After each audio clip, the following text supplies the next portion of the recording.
Hello guys, welcome to Cloveron Tech News. In today's video, I'll be showing you how to fix Microsoft Office activation issues without using cracked software or risky tools.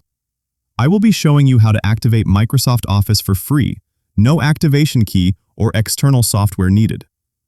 If you open your Microsoft Office and it said product activation failed, then follow these simple steps to solve this issue. First, open the File Explorer on your computer, select this PC, open up the local C drive, click Program File 86. What you are looking for is the folder called Microsoft Office. When you see it, click to open it up. Then you will see Office 16 folder. Open it up. From the list of items in this folder, you will see this application, OSPPREARM. That is what you need. You have to run the application. To do this, right-click on it. Select Run as Administrator. Sometimes you have to do these 3 or 4 times or even more, but once you run this application a couple of times, you will see this pop-up.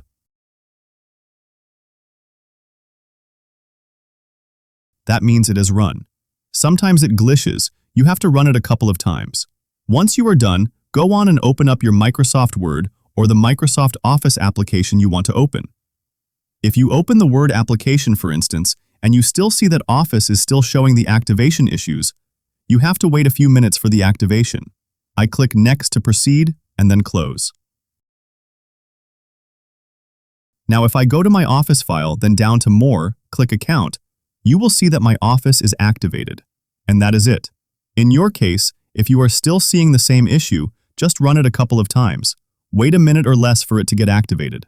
And that is it. I hope this video helps you fix your activation problem.